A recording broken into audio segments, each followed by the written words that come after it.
On or about January 26th, approximately 2:59 a.m., two groups of males encountered one another in the vicinity of 6th and Brushy. As a result of those two groups encountering one another, a huge fight ensued between them, and at a certain point, some of the individuals went from mutual combat to what I would consider to be criminal activity. I'm very proud to say that after that was brought to my attention on a video that was taken but on an unknown party, a yet-to-be-identified party, about 6 days later, I immediately forwarded it to our Violent Crimes Division, and I'm proud to announce today that we have 5 of the 6 suspects positively identified, and we're pretty certain that we've got a solid lead on the 6th suspect. Now, if you all remember, followed this story on Twitter sphere, you'll remember that it became not a debate about the drunks, quite frankly. They were walking down the street on a typical Saturday night in Austin, Texas, where people are overserved, people overuse alcohol and drugs, and then they have that 2 a.m., 3 a.m. bravado that comes from over drinking and over enjoying the entertainment district. Some folks have tried to paint this as a racial attack of African Americans against 2 white gentlemen. Let me just say this. Our investigation has determined that race played absolutely 0 part in this incident. This was nothing more than a bunch of people going downtown, getting too drunk, some probably smoking some weed, and as the two groups passed each other, one of the white male subjects you see on the video said something to his partner, which unfortunately was interpreted as a slight by the other group, who he wasn't even addressing. I attribute that not to race. I attribute this conflict to nothing else than a bunch of drunks drinking too much and acting the fool on 6th Street. As a result of that tape being given to us, there were a lot of allegations made against the police department. Number one, there is an allegation that we took way too long to get to the scene. This simply is not true. The police department, from the time it received the call of the fight going on at 6th and Brushy, had units on scene in 3 minutes. Number two, another myth that I will dispel today. The white subjects in this tape, some of their friends believe that the police department simply ignored a group of gentlemen that were, according to them, the involved suspects across the street. Again, a myth. Our police officers did in fact contact the so-called suspects across the street. Fortunately for us, our officers were completely sober and were able to determine that those were not the suspects involved in this incident.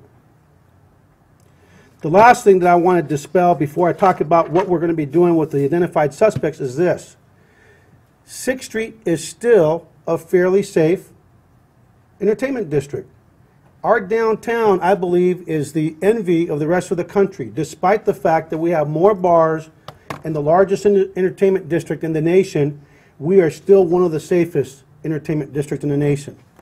As a result of our investigation, we will be seeking charges as follows. We will be seeking a charge for one charge against one individual for theft from person, which is a state jail felony, as well as an assault with injury against the same individual, which is a Class A misdemeanor. We will be then seeking additional charges of assault with injury, again a Class A misdemeanor, against 5 other individuals, against 5 other individuals. All the individuals charged in this case will be the group of suspects that were the African American suspects that, again, at one point went from mutual combat to absolutely went over the line and crossed the line. And so with that, I'll open it up to any questions. Any leads on where these individuals are that you've identified? Oh yeah, we know who they are. They know that we're going to be charging them with these charges, and they've been told as soon as we get the warrant signed, my message to them is just come on in, turn yourself in, and let's just get this behind you as soon as possible. Do you know specifically where to locate them? Yes, we've already identified and spoken to 5 of the 6 individuals.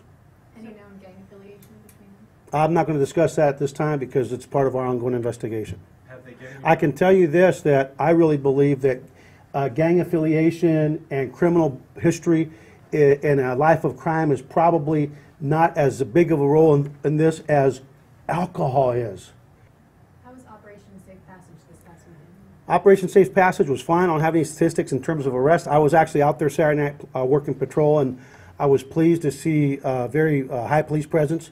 You all know that we're very data driven. This isn't the first time that we've had units in the area on specialized assignments. We've had a public order initiative downtown on and off for over a year and a half now, and part of that area was part of our public order initiative in the past. So we will continue to use data to actually continue to deploy our resources. But the word of the wise, if you want to come downtown and you want to have a good time, great. But if you want to come downtown and start engaging in criminal activity, we're adding more and more cameras as we speak in this city, public safety cameras. Obviously, everybody out there, I don't know, I can't wait to identify the person that took this video because I'd be very interested in what technology they used. Everybody's carrying iPhones, everybody's carrying cameras, and so the cops aren't the only ones being videotaped out there. Criminal activity is being videotaped, and I'm thankful that we have this video as well as our own video that we have from the Halo cameras that captured part of this incident. Chief, one question the community will want to have asked is, if the suspects know that you've identified them, if you know where they are now, why haven't you just gone ahead and arrested them? We're waiting to identify the last person who we're probably a couple days away so we can get all the warrants at one time. Since it's one case, we want to tie it up nice and neat, wrap it, and tie it with a nice bow tie all at one time for the judge and the prosecutor. So they know it's coming, they've been placed on notice, and quite frankly, they're cooperative. Would you have been able to identify and get these guys if you hadn't had that viral video to use? Well, here's the deal. I don't know. I won't speculate, but I can tell you this, that when we started tweeting it out, and I started tweeting it out, and everybody started Facebooking it, and the media picked up on it, I think the suspects knew it's a matter of time. And one of the things that we told them, you might as well come in because we're going to find you. And we have found, I believe, all 6 of them have been identified. Well, we had wallets. We had 2 wallets that were taken, and some other substance that we won't talk about at this point.